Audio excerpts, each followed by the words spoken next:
Hello students, welcome back to कॉस्लॉक्स। हमारे channel पे एक क्विक लर्निंग सीरीज चल रही है जिसमें we are covering basic topics of maths and science.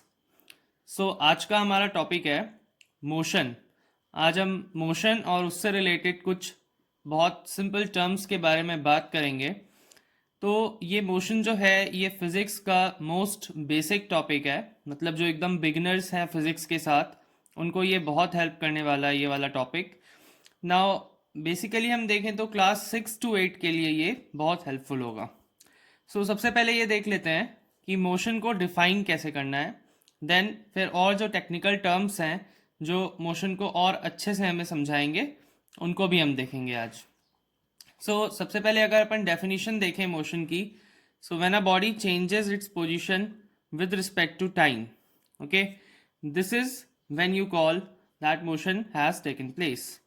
जब भी कोई बॉडी अपनी पोजीशन चेंज कर रही है टाइम के रिस्पेक्ट। नाउ एक पोजीशन किसी भी ऑब्जेक्ट की जो है उसको कैसे डिफाइन करना है ये हम लोग एक एग्जांपल से समझ लेते हैं। How is a position of object defined? So now suppose this is your house, okay, this is a fixed place, okay, and suppose we keep two spaces between your house, like we left two houses in between, and then this one again is a house near to you, okay. So हम लोगों ने यहाँ पे बीच में दो घर छोड़ दिए हैं, मतलब आपके घर से छोड़ के दो घर के बाद एक घर है। Now you travelled from here to here, okay. So what happened? Suppose you took like 5 seconds to do so. What happened? 5 second में आपने अपनी पोजीशन को चेंज किया। Body changes its position with respect to time, okay. इन 5 second में आपने अपनी position को चेंज किया है from your house to a house which is after 2 houses from your house, okay. इसमें हम कहेंगे कि मोशन ऑकर हुआ है with respect to time. But इसमें एक चीज़ और ध्यान देने वाली है कि जो पोजीशन है जिसके रिस्पेक्ट में आप मोशन को देख रहे हैं तो उस ऑब्जेक्ट की पोजीशन फिक्स होनी चाहिए। मतलब जैसे ये जो हाउस है ये फिक्स्ड है, इसीलिए आप इसके रिस्पेक्ट में अपने मोशन को डिस्क्राइब कर पा रहे हो अच्छे से।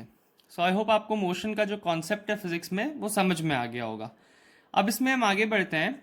मोशन का क्लासिफिकेशन अगर करेंगे तो मोशन 2 टाइप्स के होते हैं, ओके, जिसमें हमारा एक है first is uniform motion and another one is non uniform motion. सबसे पहले हम एक एग्जाम्पल कंसिडर करते हैं, उसमें फिर हम ये दोनों टाइप्स ऑफ मोशन को कवर अप कर लेंगे।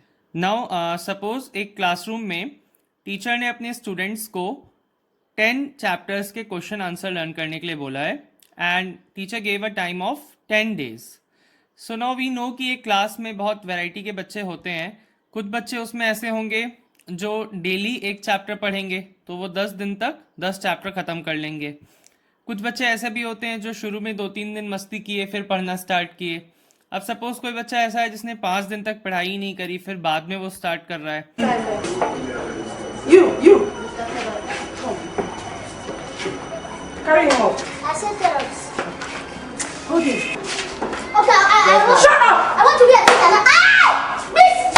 Okay, I want to be You want to be a terrorist, right? Teacher. No, terrorist. Okay, now. एक क्लास में variety of students will be there. अब हम अपने एग्जाम्पल को एलैबोरेट करते हैं। 2 केसेस कंसिडर कर लेते हैं। एक है 1 per day का और एक है 5 days तक नो वर्क। ये 2 स्टूडेंट्स का केस है। एक बच्चे ने एक चैप्टर डेली किया 10 days तक। Oh my God! Wow! Okay, और एक बच्चा ऐसा है जिसने 5 दिन तक कोई वर्क ही नहीं किया है। इस केस में क्या होगा? ये वाला जो हमारा है ये यूनिफॉर्म का केस होगा। वाई? क्योंकि वो सेम पेस से चल रहा है, मतलब उसने एक चैप्टर डेली किया है एंड 10 दिन तक वो सेम पैटर्न फॉलो कर रहा है। यहाँ पे 1 per day वाला केस जो है वो यूनिफॉर्म होगा। और मोशन में भी ऐसा ही होता है, जब हम सेम डिस्टेंस एक पर्टिकुलर टाइम में कवर करते जाते हैं तो वो यूनिफॉर्म मोशन हो जाता है। मतलब सपोज हम ट्रैवल कर रहे हैं और हमने 30 मिनट्स में 20 किलोमीटर कवर किया, 30 मिनट्स में वी कवर्ड 20 किलोमीटर, फिर 30 मिनट्स में हमने सेम फॉलो किया तो वो हमारा यूनिफॉर्म मोशन हो जाएगा। नाउ इस केस में क्या हो रहा है, ये जो हमारा स्टूडेंट है जिसने 5 डेज तक कुछ किया ही नहीं है, तो अब क्या होगा, इसके पास 5 डे बचे हैं और उसमें 10 चैप्टर पूरे बचे हुए हैं, क्योंकि इसने 5 डे अपने वेस्ट कर दिए। अब हो सकता है कि ये 5 डे में फिर पहले डे पे 1 चैप्टर करे, फिर 3 करे, फिर थोड़ी अपनी स्पीड बढ़ा के सपोज 4 चैप्टर कर ले, ऐसे करके ये अपना काम करे। सो इस केस में क्या होगा, नॉन यूनिफॉर्मिटी आ गई। मतलब ये जो हमारा इसका वे ऑफ वर्किंग है ये नॉन यूनिफॉर्म है, क्योंकि ये ज़्यादा कम करके कवर अप कर रहा है। ऐसे ही मोशन में होता है जब हम डिफरेंट डिस्टेंस कवर करते हैं एक टाइम इंटरवल में। सपोज कि हमने फर्स्ट 30 मिनट्स में 20 किलोमीटर किया, देन उसके बाद सपोज हम बोल रहे हैं कि नेक्स्ट 30 मिनट्स में हमने 30 किलोमीटर कर लिया, तो ये हो गया हमारा नॉन यूनिफॉर्म का केस। नाउ इसमें एक चीज़ और ध्यान देने वाली है कि जो हमारा एक्सेलरेटेड मोशन होता है, मतलब जो एक्सेलरेशन ऑकर होगा वो नॉन यूनिफॉर्म में ही होगा। वाई? क्योंकि इस स्टूडेंट को अपने काम को एक्सेलरेट करने की ज़रूरत पड़ेगी। पहले इसने एक ही चैप्टर किया है, फिर अब ये देख रहा है मेरे पास तो केवल 4 दिन बचे हैं और चैप्टर्स बहुत हैं, तो ये अपना वर्क एक्सेलरेट करेगा। मतलब 1 से अब वो कैपेसिटी को बढ़ा के 3 पे आएगा। तो नॉन यूनिफॉर्म के केस में एक्सेलरेशन ऑकर होगा, बट अगर हम यूनिफॉर्म का केस कंसिडर करें तो इसमें एक्सेलरेशन नहीं होगा, क्योंकि ये एक सेम पेस पे वर्क कर रहा है और ये उसको चेंज करने की इसे ज़रूरत नहीं है। नाउ नेक्स्ट हमारा क्वेश्चन है difference between distance and displacement. ये एक बहुत इंपॉर्टेंट क्वेश्चन है, इसको हम लोग एक अच्छे एग्जाम्पल से समझ लेते हैं। Now suppose we consider 2 places, okay? First one is Raipur, another one is Bhilai. Now a person wants to travel between these 2 places. मतलब सपोज कोई पर्सन रायपुर से भिलाई जाना चाहता है and he is unaware of the way of the route. Okay, उसको जो है root नहीं पता है। अब मिलता ही नहीं है, पता नहीं कहाँ है। नाउ पर्सन आस्क्ड कि इसमें कितना डिस्टेंस है, तो सपोज आपने बता दिया कि डिस्टेंस इज 30 किलोमीटर, बट क्या ये नॉलेज एनफ होगी रायपुर से भिलाई तक पहुंचने के लिए? एक पैरामीटर की जरूरत हमें और पड़ेगी, दैट इज डायरेक्शन। क्योंकि आपको उसको एक डायरेक्शन भी स्टेट करना पड़ेगा कि you need to move rightwards for this much kilometres, then straight, then left and so on. So जब आप डिस्टेंस और डायरेक्शन दोनों को कंबाइंड लेते हैं तो उस केस में वो आ जाता है डिस्प्लेसमेंट। मतलब डिस्प्लेसमेंट में डायरेक्शंस भी होने चाहिए। जब भी आप डायरेक्शन साथ में देंगे तो that is your displacement. Now displacement की एक बेसिक डेफिनेशन क्या है पहले वो देख लेते हैं।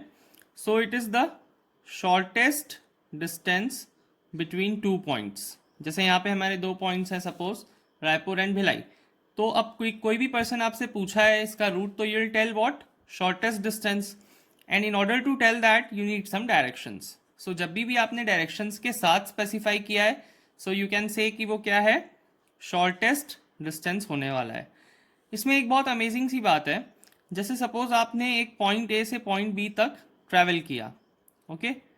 तो इसमें आपने सपोज हम यही पुराना एग्जांपल कंसिडर कर लेते हैं, आपने रायपुर से भिलाई तक ट्रैवल किया।